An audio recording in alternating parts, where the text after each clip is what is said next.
بسم اللہ الرحمن الرحیم آئے گی اور بعضوں کو فرشتے پاک شراب پلائیں گے اور بعضوں کو حوریں پلائیں گی اور بعضوں کو اللہ خود شراب پلائیں گے۔ وَسَقَاهُمْ رَبُّهُمْ شَرَابًا طَهُورًا، وہاں حضرت محمد صلی اللہ علیہ وسلم کی مجلس میں بیٹھیں گے، اللہ قرآن پڑھ کے سنائیں گے، ایک ایک حرف نور کا بادل بن کر نکلے گا، ان کے حسن و جمال اور خوشبوؤں میں اضافہ کرے گا، پھر ان کے گھر والوں پر بھی پڑے گا۔ اس دن جب وہ گھر جائیں گے تو ان کی بیویاں کہیں گی کہ تمہیں کیا ہو گیا، تم اتنے خوبصورت ہو گئے ہو، وہ کہیں گے تمہیں کیا ہو گیا کہ تم بھی خوبصورت ہو گئی ہو، کہ یہ وہ نور تھا جو اللہ کے قرآن پڑھنے سے نکلا۔ وہاں کبھی پریشانی نہیں آئے گی، کبھی کوئی تکلیف نہیں آئے گی، وہاں پر فرشتے ہر طرف سے سلام کریں گے، بغیر کانٹوں کے بیریاں اور تہ بتہ لگے ہوئے کیلے اور بہترین سائے اور ٹھنڈے پانی اور ہر طرف شہد کی نہریں، دودھ کی نہریں اور پاک شراب کی نہریں، اور وہ آپس میں شہد کی نہر، وہ آپس میں ایک دوسرے سے مل کر جائیں گے، جدھر آدمی اشارہ کرے گا وہیں پر چلے جائیں گے۔ اس کی تیاری کے لیے بڑے بڑے محلات، بڑی بڑی جنتیں، سب سے آخری جنتی سے اس دنیا سے 10 گنا بڑی جنتوں سے ملے۔ یہ 6.5 کروڑ مربع میل خشکی ہے اور پانی کو ملا کر 19 کروڑ مربع میل کی یہ دنیا، اس سے 10 گنا بڑی جنت آخری جنتی کو ملے، اور پھر 80,000 خادم اس کے، اور پھر کتنی ایک عورت کا ایک دوپٹہ دنیا میں آ جائے، یہ ساری دنیا خوشبو سے بھر گئی۔ وہاں ایک لکڑی رکھنے کی جگہ کی قیمت، ایک لاٹھی کی جگہ کی قیمت یہ ساری دنیا نہیں ادا کر سکتی۔ اس جنت کے لیے اللہ نے ہمیں بنایا ہے، اس کی تیاری کے لیے ہمیں یہاں پر بھیجا ہے، اللہ کو راضی کرنا۔ اور ختم نبوت کی وجہ سے حضرت محمد مصطفیٰ صلی اللہ علیہ وسلم کے بعد کوئی اور نبی نہیں آئیں گے، ان کی وجہ سے اس امت کو یہ ذمہ داری دی، یہ امت آپ آخری نبی ہیں۔ قل یا ایھا الناس انی رسول اللہ الیکم جمیعا، اے دنیا بھر کے انسانوں، میں تم ساروں کی طرف اللہ کا رسول بن کر آیا ہوں۔ وما ارسلناک الا کافۃ للناس بشیرا ونذیرا، ہم نے بنی آدم کو فضیلت بخشی ہے، اور انسان اپنی ذات کے اعتبار سے قیمتی نہیں ہے، بلکہ اس میں قیمتی بننے کی صلاحیتیں رکھی ہیں۔ جیسے زمین ہے، زمین پر محنت کرو، اس میں غلے، سبزیاں، قیمتی چیزیں نکلتی ہیں، اور زیادہ محنت کریں تو اس میں معدنیات، سونا چاندی نکلتا ہے، جتنی زیادہ محنت کریں اتنا زیادہ فائدہ ہوتا ہے۔ اور اگر محنت نہ کریں تو زمین میں ایسی جھاڑیاں پیدا ہوتی ہیں جو آگ میں جلانے کے قابل ہوتی۔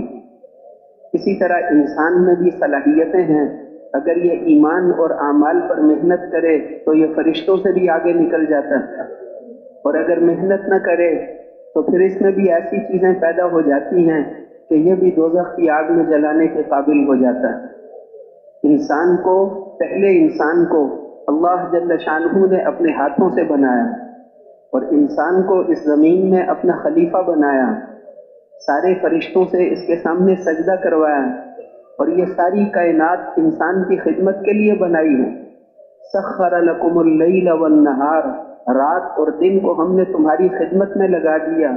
وسخر لکم الشمس والقمر دائبین، اور یہ سورج اور چاند کو تمہاری خدمت میں لگا دیا۔ یہ ساری دنیا، یہ پہاڑ، سمندر، دریا، یہ سب کچھ تمہاری خدمت کے لیے ہے۔ انبیاء علیہ السلام آتے تھے کہ اپنی حیثیت کو پہچانو، ہمارے آنکھوں سے بہنے والے ایک آنسو سے اللہ کا عرش ہل جاتا ہے، ہماری نماز سے پوری دنیا کا نظام بدل جاتا ہے۔ انسان کو اللہ نے قیمتی بنایا ہے، اس کو دنیا کی خدمت کے لیے نہیں بنایا۔ اللہ نے چیزوں کو اس کی خدمت کے لیے اور انسان کو اپنے لیے بنایا ہے۔ ایک ہے کہ اپنے مسائل کو چیزوں سے حل کرنا، پیسوں سے حل کرنا، یہ تو غیر قوموں کا راستہ ہے۔ ایک وہ راستہ ہے جو انبیاء علیہ السلام لے کر آئے تھے کہ اس بات کا یقین اپنے دل میں پیدا کرو کہ سب کچھ کرنے والے اللہ ہیں، کچھ بھی نہیں تھا اللہ اس وقت بھی موجود تھے، اور کچھ بھی نہیں رہے گا اللہ اس وقت بھی موجود ہوں گے۔ اول بلا ابتدا آخر بلا انتہا، وہ ایسے پہلے ہیں جس کی کوئی ابتدا نہیں، اور ایسے آخری ہیں جس کی کوئی انتہا نہیں، اور لم یزل ولا یزال حیا قیوما، ہمیشہ سے ہیں، ہمیشہ باقی رہیں گے۔ اس پوری کائنات کے ہر ذرے کو اللہ نے بنایا، جنات کو اللہ نے بنایا، انسانوں کو اللہ نے بنایا، فرشتوں کو اللہ نے بنایا، اور اتنے فرشتے کہ حضور صلی اللہ علیہ وسلم کو اللہ نے معراج کا سفر کرایا اور وہاں پر آپ بیت المعمور دکھایا. بیت المعمور 7ویں آسمان کے اوپر فرشتوں کا خانہ کعبہ ہے. 70,000 فرشتے ایک وقت اس کا طواف کرتے ہیں، اور جو ایک دفعہ طواف کر لے پھر اس کی کبھی باری نہیں آئے. اتنے فرشتے اللہ نے بنائے. اور پھر اللہ جل شانہ اتنی قدرت والے راتوں رات کے ایک حصے میں آپ کو مسجد حرام سے مسجد اقصی تک پہنچا دیا. سبحان الذي اسرى بعبده ليلا من المسجد الحرام الى المسجد الاقصى. بابرکت ہے وہ ذات جو راتوں رات اپنے بندے کو مسجد حرام سے مسجد اقصی تک لے گئی. اللہ جل شانہ نے ایسا جانور بھیجا جبرائیل علیہ السلام کے ساتھ کہ جہاں نظر پڑتی ہے وہاں اس کا پہلا قدم پڑتا ہے، اور وہ آپ کو لے کر بیت المقدس پہنچ گئی. بیت المقدس میں سارے انبیاء موجود تھے.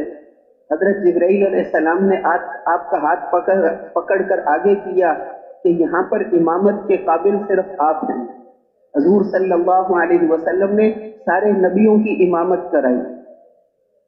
ہر نبی اپنی امت کا امام ہوتا ہے. اماموں کی امامت کرا کے، نبیوں کی امامت کرا کے یہ بتایا کہ اب قیامت تک کامیابی کا صرف ایک راستہ ہے، اللہ تک پہنچنے کا صرف ایک راستہ ہے، اور وہ محمد الرسول اللہ صلی اللہ علیہ وسلم.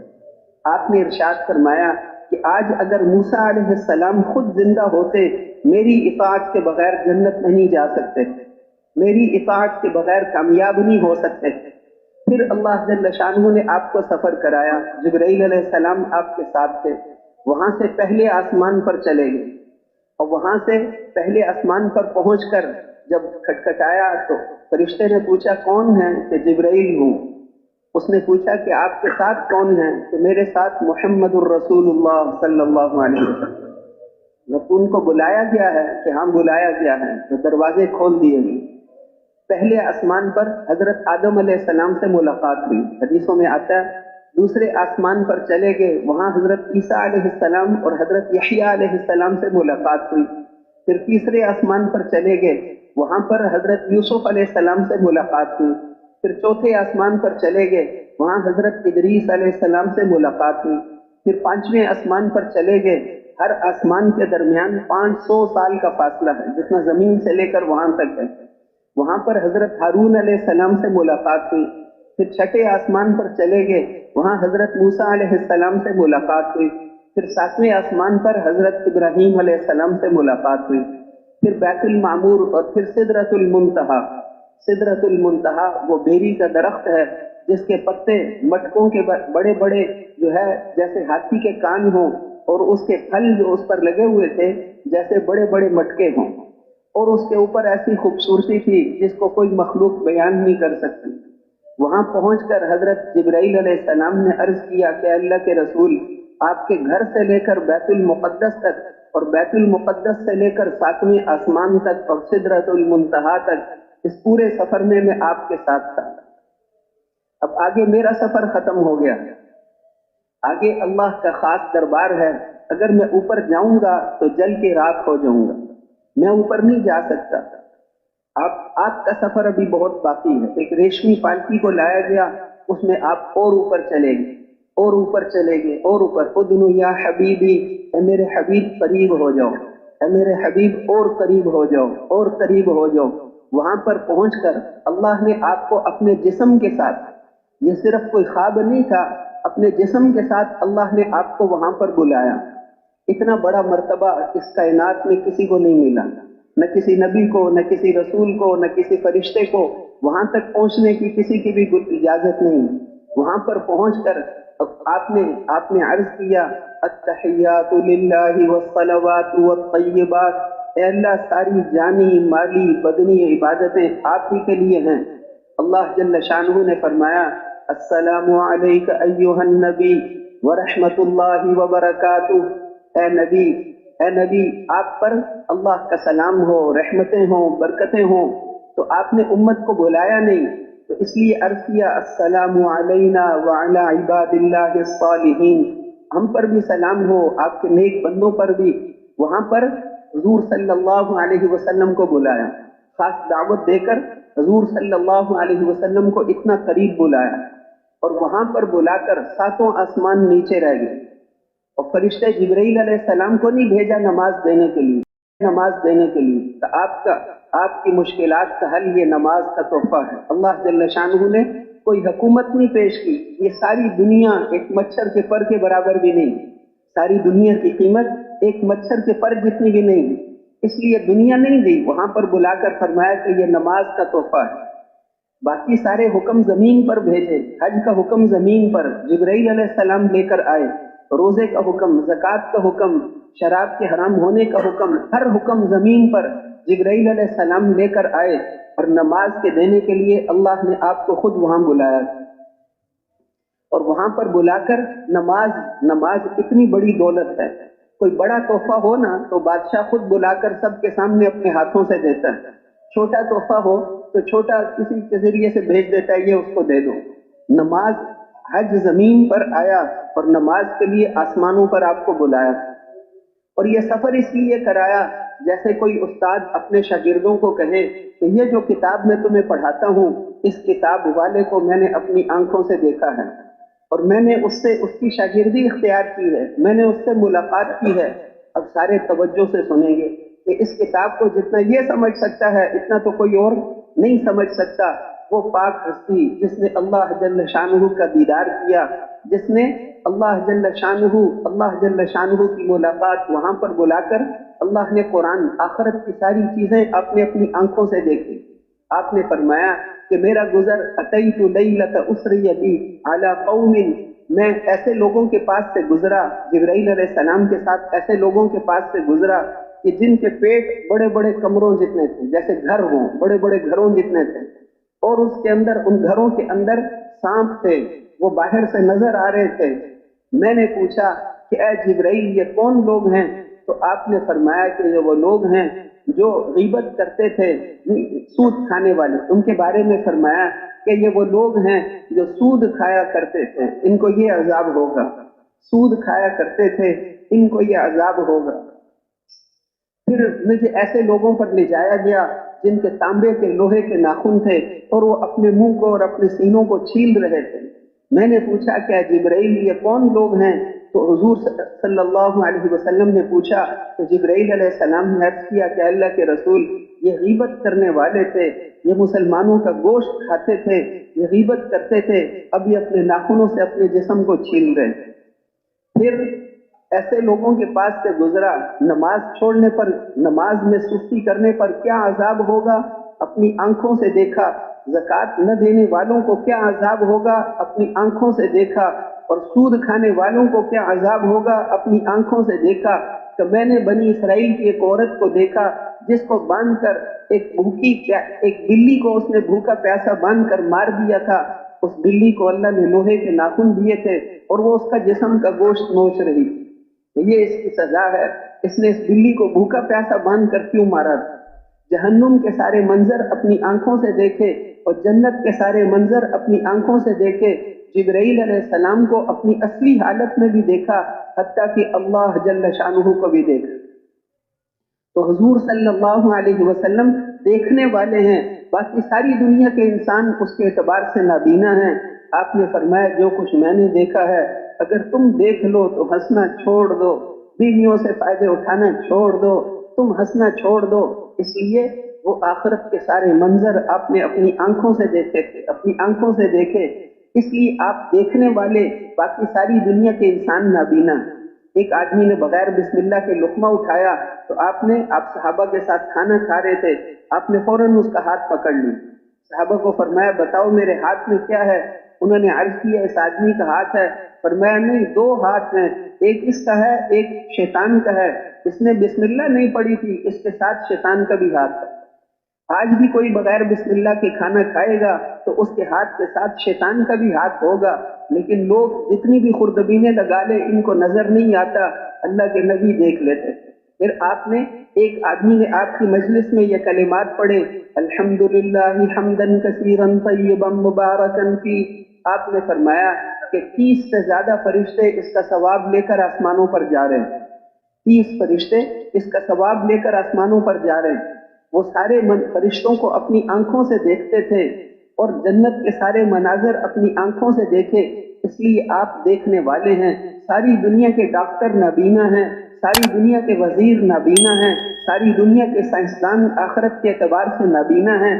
اگر دیکھنے والے کی بات مانیں گے تو کامیاب ہوں گے، نہیں مانیں گے تو ناکام ہو جائیں گے۔ اگر مثال کے طور پر دیکھنے والا نابینے کو کہے کہ آگے بہت گہرا کھڈا ہے، کنواں ہے، اس میں گر جاؤ گے، مر جاؤ گے، اگر وہ نابینا کہے کہ میں مالدار آدمی ہوں، تمہاری بات نہیں مانتا، اگر نہیں مانے گا تو اس گڑھے میں گر کر یا تو ہو سکتا ہے مر کے قبرستان پہنچ جائے، کم از کم زخمی ہو کے ہسپتال تو ضرور جانا پڑے گا۔ اسی طرح اگر دیکھنے والے نے نابینا کو کہا کہ آگے کانٹوں والا درخت ہے، سر نیچے کر لو، اگر اس کی بات کو مانے گا تو فائدے میں رہے گا، نہیں مانے گا تو سارا چہرہ زخمی ہو جائے گا۔ زندگی میں جب بھی نابینے کی بات، نابینا دیکھنے والے کی بات کو مانے گا تو فائدے میں رہے گا، نہیں مانے گا تو نقصان میں رہے گا۔ ہم سارے کے سارے آخرت کے اعتبار سے نابینا ہیں، اور دیکھنے والے حضرت محمد الرسول اللہ صلی اللہ علیہ وسلم آخرت کی ساری چیزوں کو اپنی آنکھوں سے دیکھا تھا، اپنی آنکھوں سے دیکھ کر ہمیں بتا کر گئے ہیں۔ اس لیے ان کی بات کو مانیں گے تو کامیاب ہوں گے، نہیں مانیں گے تو ناکام ہوں گے۔ یہ ساری دنیا کوڑا کباڑ ہے، اور اس میں سے قیمتی چیز وہ صرف محمد الرسول اللہ صلی اللہ علیہ وسلم۔ جیسے مٹی بے قیمت ہے نا، مٹی کی کوئی قیمت نہیں۔ ایک آدمی اگر 1000 صندوق مٹی کے بھر کر اپنے گھر میں رکھ لے تو وہ مالدار تو نہیں ہوتا، کیونکہ مٹی تو بے قیمت چیز ہے۔ اسی طرح مٹی میں سے جتنی چیزیں نکلتی ہیں، سونا، چاندی، پیٹرول، اللہ کے نزدیک اس کی قیمت مٹی کے برابر ہے، بے قیمت چیزیں ہیں۔ ان پر محنت کرنے والا بھی اللہ کے نزدیک مٹی کی طرح بے قیمت اور ذلیل ہو جاتا ہے۔ اور قیمتی چیز وہ محمد الرسول اللہ صلی اللہ علیہ وسلم۔ 7 آسمان اور 7 زمینوں میں جتنی گاڑیاں، جتنے جہاز، جتنے سونا چاندی، دنیا کے جتنے سامان ہیں، ان ساروں کی قیمت اللہ کے نزدیک حضرت محمد الرسول اللہ صلی اللہ علیہ وسلم کی ایک انگلی کے پورے جتنی بھی نہیں۔ آپ قیمتی ہیں، آپ کے جسم سے نکلنے والا ہر عمل قیمتی ہے۔ ایک سجدہ اس پوری کائنات سے زیادہ قیمتی ہے۔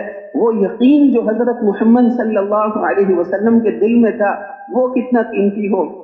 اس یقین کو سیکھنا، ان اعمال کو سیکھنا، ان پر جو محنت کر حضور قیمتی ہیں، ان کے جسم سے نکلنے والے اعمال قیمتی ہیں، ان پر محنت کرنے والا بھی قیمتی بن جاتا ہے۔ حضرت بلال رضی اللہ عنہ نیچے چل رہے ہیں اور آپ فرما رہے ہیں جنت میں تمہارے چلنے کی آواز آ رہی۔ حضرت سعد بن معاذ رضی اللہ عنہ مسلمان ہوئے، 5 سال صرف زندہ رہے، 5 سال کے بعد شہید ہو گئے۔ کتنے قیمتی بن گئے آپ والے اعمال پر محنت کر کے۔ وہ جب شہید ہوئے آپ کی گود میں، آپ ان کو آخری وقت میں اپنی گود میں لے رہے تھے، صحابہ چھوڑ نہیں رہے، صحابہ کہتے تھے ہمیں دے دیں تاکہ آپ کے کپڑے خون والے نہ ہو جائیں، لیکن آپ نہیں چھوڑ رہے، آپ کی گود میں ان کا انتقال ہوا۔ اور اس وقت آپ نے فرمایا کہ اہتز لہ عرش الرحمن، آج اللہ کا عرش ان کی موت کے غم میں ہل گیا ہے۔ 7 آسمان، اس کے اوپر اللہ کی کرسی، اس کے اوپر اللہ کا عرش، اتنی بڑی مخلوق کہ یہ 7 زمین، آسمان اور کرسی اس کے سامنے ایسے ہیں جیسے بہت بڑے میدان میں ایک انگوٹھی کا چھلا۔ او اللہ کا عرش ان کی موت کے غم میں ہل گیا۔ اور آپ فرما رہے تھے کہ اتنے فرشتے آسمانوں سے آئے ہیں کہ پاؤں رکھنے کی بھی جگہ نہیں ہے، اتنے فرشتے آسمانوں سے ان کے جنازے میں شریک ہونے کے لیے آئے ہیں، اور فرمایا کہ اس کو جلدی غسل دے دو، ایسا نہ ہو کہ اس کو فرشتے اٹھا کر غسل دینے کے لیے لے جائیں، جلدی جلدی غسل دے دو۔ حضرت عائشہ رضی اللہ عنہا ام المومنین فرماتی ہیں کہ جب ان کا انتقال ہوا تو حضرت ابو بکر، حضرت عمر، حضرت علی ان کے رونے کی آوازیں میں اپنے حجرے میں سن رہی تھی، اور حضور صلی اللہ علیہ وسلم جب زیادہ غمگین ہوتے تھے تو اپنی داڑھی کو پکڑ لیتے۔ اس وقت آپ نے اپنی داڑھی کو پکڑا ہوا تھا اور آپ فرما رہے تھے کہ اس کے مرنے پر تو اللہ کا عرش بھی ہل گیا ہے۔ تو اعمال میں لگ کر کتنے قیمتی بن گئے، حضور صلی اللہ علیہ وسلم والی محنت میں لگ کر قیمتی بن گئے۔ اعمال سے آدمی قیمتی بنتا ہے۔ حضرت ابوبکر، حضرت عمر، حضرت عثمان، یہ سب تاجر تھے، مکے میں بھی تاجر تھے، ان کو کون جانتا تھا جیسے باقی دکاندار ہیں، لیکن جب حضور صلی اللہ علیہ وسلم والے اعمال اور اللہ کو راضی کرنے والے اعمال میں لگے، آپ والے دین کی محنت میں لگے، اب قیامت تک کوئی ان کی مثال بھی نہیں پیش کر سکتا۔ ایک ایک صحابی، حضرت ابوبکر، حضرت اتنے بڑے، حضرت سعد بن معاذ رضی اللہ عنہ، معاذ بن جبل رضی اللہ عنہ، مدینہ منورہ میں انصاری صحابی، حضرت عمر فرماتے تھے عجزت النساء ان یلدن مثل